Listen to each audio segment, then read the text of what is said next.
작년 3분기까지 삼성전자가 스마트폰의 핵심 두뇌인 모바일 AP를 퀄컴에 의존하며 지불하는 비용이 무려 11조 원을 넘어섰습니다. 이는 부산광역시의 한 해 예산 15조 원에 육박하는 규모로 우리가 갤럭시를 켤 때마다 막대한 국부가 유출되는 셈입니다. 하지만 멈춰버린 줄 알았던 삼성의 심장이 다시금 강력한 박동을 시작하며 지각 변동을 예고하고 있습니다. 세계 최초 2나노 공정으로 설계된 엑시노스 2600이 그동안의 기술 종속고리를 끊어낼 대항마로 등장했기 때문입니다. 이는 단순한 신제품 출시가 아니라 수조 원의 자본 흐름을 뒤바꿀 거대한 경제전쟁의 서막과도 같습니다. 죽은 화산인 줄 알았던 엑시노스가 마그마처럼 뜨거운 기술적 진보를 품고 퀄컴의 관성적 진입 장벽을 위협하고 있습니다. 과연 이 도전이 삼성전자의 잃어버린 자존심과 영업이익을 동시에 되찾아올 수 있을지 냉정하게 파헤쳐 보겠습니다. 이제 이 실체에 대해 이야기를 시작하기 전 좋아요와 구독 부탁드립니다. 스마트폰이라는 거대한 디지털 도시를 움직이는 심장은 바로 애플리케이션 프로세서 즉 AP입니다. 삼성전자가 지난 3분기까지 이 심장을 외부에서 사오는 데 쓴 돈은 인천대교 5개를 건설하고도 남는 천문학적인 자금이자 대한민국 주력 전투기 KF-21 개발비 전체를 상회하는 규모입니다. 우리가 퀄컴이라는 미국 기업에 매년 조공을 바치듯 기술 종속 비용을 지불해왔다는 사실은 뼈아픈 현실입니다. 스마트폰 원가의 20% 이상을 차지하는 핵심 부품을 자체 조달하지 못한다는 것은 건물을 지으면서 기둥과 대들보를 남의 집에서 사오는 것과 다를 바 없습니다. 이 거대한 자금 유출을 막기 위해 삼성은 엑시노스 2600이라는 독자적인 설계도를 꺼내 들었습니다. 단순히 부품 하나를 바꾸는 차원이 아니라 도시의 기반 시설을 송두리째 뜯어고치는 대공사입니다. 세계 최초 2나노 공정이라는 타이틀은 반도체 회로 선폭을 머리카락 5만 분의 1 수준으로 줄이는 극한의 미세 공정을 의미합니다. 이는 기존의 비좁은 도로망을 입체적인 초고속 하이퍼루프로 교체하여 데이터 이동 효율을 극대화하는 혁명적인 도시 계획과 같습니다.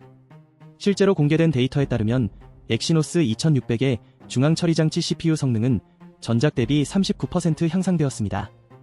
더욱 놀라운 것은 인공지능 연산을 담당하는 NPU의 성능이 113%나 폭증했다는 점입니다. 이는 생성형 AI라는 무거운 화물을 기존보다 2배 이상 빠르게 실어 나를 수 있는 물류혁명이 일어났음을 시사합니다. 단순한 속도 개선을 넘어 온디바이스 AI 시대의 주도권을 쥐겠다는 삼성의 전략적 의지가 숫자로 증명된 셈입니다. 그래픽 처리를 담당하는 GPU 영역에서도 삼성은 기술적 독립을 선언했습니다. 과거 AMD의 설계도를 그대로 빌려와 시공하던 방식에서 벗어나 자체적인 아키텍처 구조 변경을 시도했습니다. 그 결과 빛의 경로를 추적하는 레이 트레이싱 성능은 50% 향상되었고 전체 연산 능력은 2배 가까이 늘어났습니다. 이는 남의 기술을 빌려 쓰는 하청업체 수준에서 벗어나 스스로 건물을 설계하고 짓는 종합건설사로 도약했음을 의미합니다. 하지만 아무리 훌륭한 엔진도 과열되면 멈출 수밖에 없다는 것을 우리는 경험으로 알고 있습니다. 과거 갤럭시 S22 사태 당시 발열 제어 실패는 삼성에게 치명적인 구조적 결함으로 기록되었습니다. 이를 해결하기 위해 삼성은 히트패스 블록이라는 새로운 냉각 인프라를 도입했습니다. 칩 내부의 열을 꽉 막힌 도로에 가두는 것이 아니라 전용 고속도로를 뚫어 외부로 빠르게 배출하는 기술입니다. 고유전 소재를 활용한 이 기술은 고성능 엔진이 뿜어내는 열기를 효과적으로 제어하여 성능 저하 없는 지속성을 보장합니다. 현재 삼성은 이 설계도를 바탕으로 2나노 공정 양산 라인을 가동하기 시작했다는 소식이 들려옵니다. 수율 확보라는 난관이 남아있지만 성공한다면 그 경제적 파급력은 상상을 초월합니다. 매년 퀄컴으로 흘러가던 자본이 삼성 내부의 시스템 LSI와 파운드리, 생태계로 순환하게 됩니다. 설계부터 생산 그리고 완제품 탑재까지 이어지는 수직 계열화의 완성이자 진정한 기술 주권의 회복입니다. 갤럭시 S26에 이 칩이 탑재되는 순간은 단순한 신제품 출시가 아니라 대한민국 반도체 산업의 독립기념일이 될 것입니다. 자본의 흐름을 하나의 거대한 생태계로 바라볼 때 현재 삼성전자의 모바일 사업 구조는 기형적인 영양분 유출을 겪고 있습니다. 우리가 갤럭시 스마트폰을 구매할 때 지불하는 비용의 상당 부분이 제품의 경쟁력을 높이는 재투자로 이어지지 못하고 외부로 증발해버리는 셈입니다. 이러한 자본의 이탈은 단순한 비용 지출을 넘어 삼성의 기초 체력을 저하시키는 악순환의 고리를 형성해왔습니다.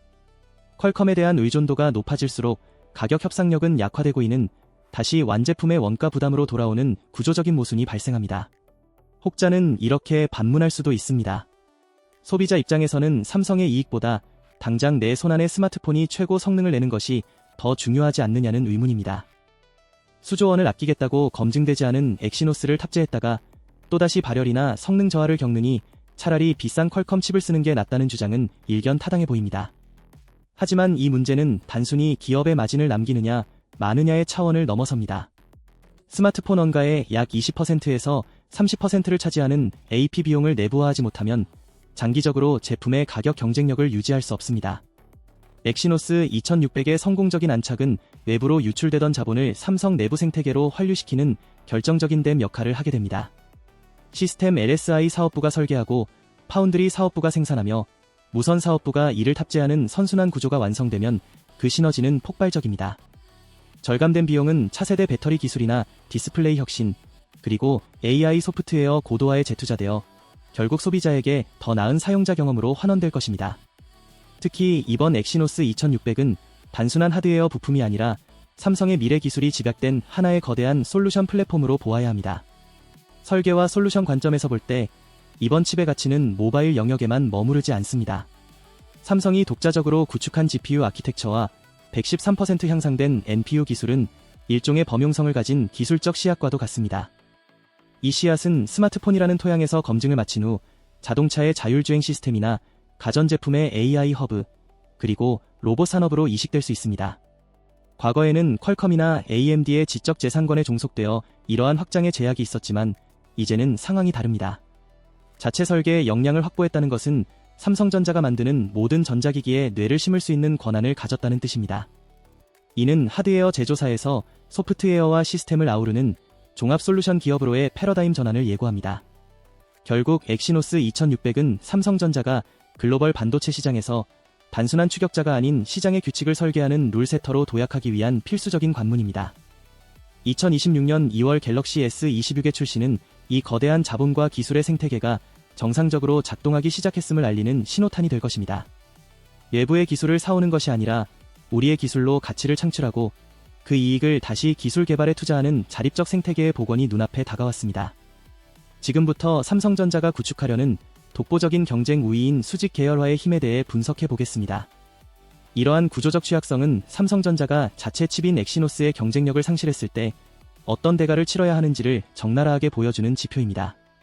하지만 엑시노스 2600의 등장은 이러한 자본 유출의 고리를 끊어낼 수 있는 강력한 전략적 요새를 구축하는 과정입니다.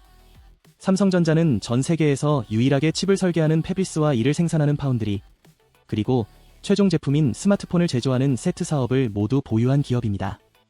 애플이 칩을 설계하지만 생산은 TSMC에 의존해야 하고 퀄컴이 설계는 잘하지만 제조 공장이 없어 파운드리 비용 협상에서 자유롭지 못한 것과는 근본적으로 다른 구조입니다. 이러한 수직 계열화는 외부의 충격에도 흔들리지 않는 견고한 성벽과도 같습니다. 삼성전자는 이번 엑시노스 2600을 통해 설계부터 생산까지의 모든 공정을 내부 자원으로 소화하는 완벽한 공급망 내재화를 시도하고 있습니다.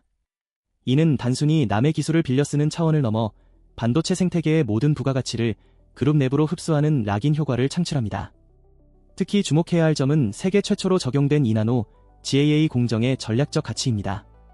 경쟁사들이 최첨단 공정을 이용하기 위해 TSMC에 막대한 위탁 생산 비용을 지불하며 줄을 서야 할 때 삼성은 자사의 파운드리 라인을 최우선으로 활용할 수 있습니다.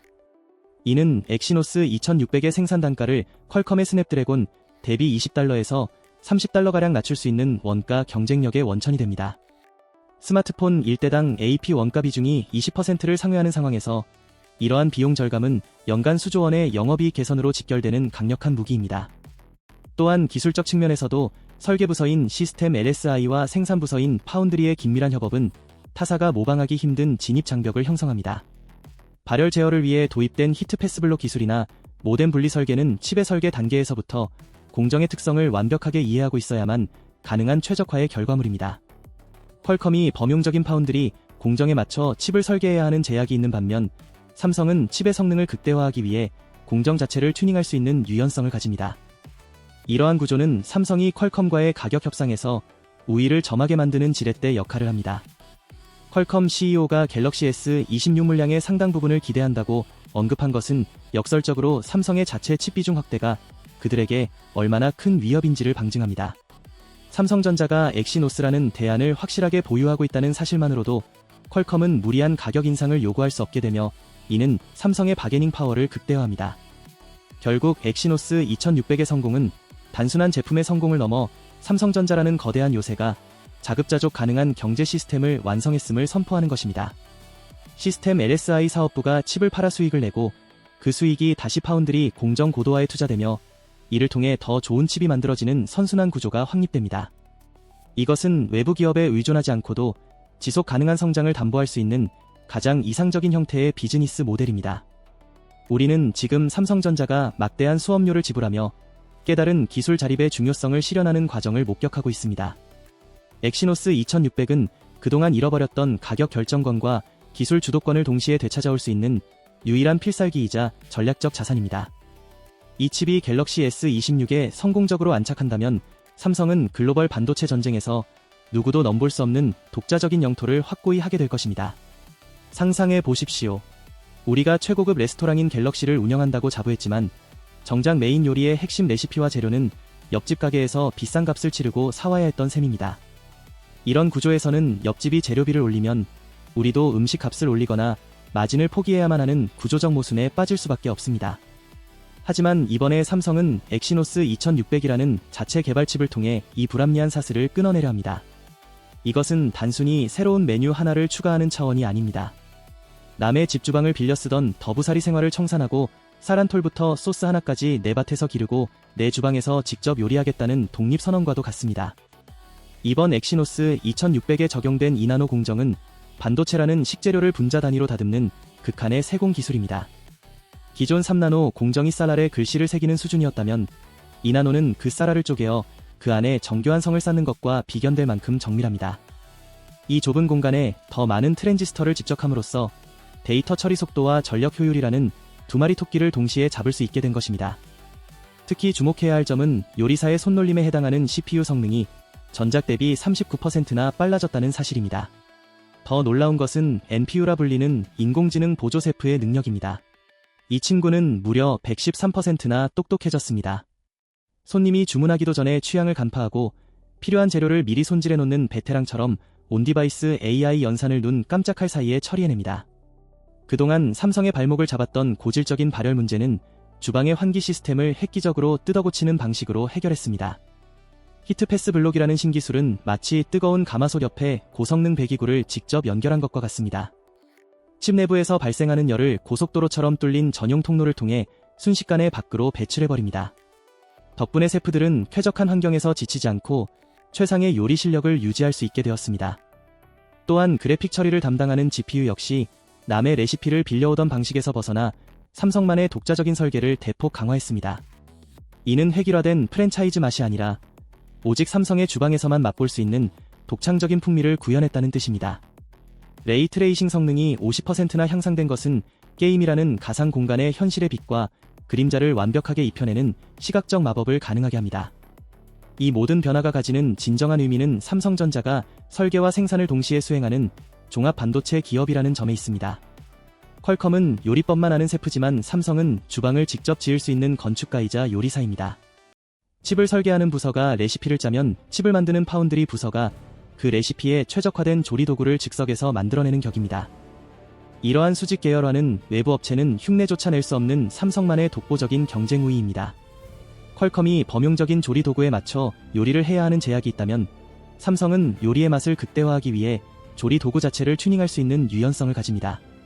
결국 엑시노스 2600이 성공적으로 안착한다면 삼성은 퀄컴과의 가격 협상 테이블에서 강력한 조커 카드를 쥐게 됩니다.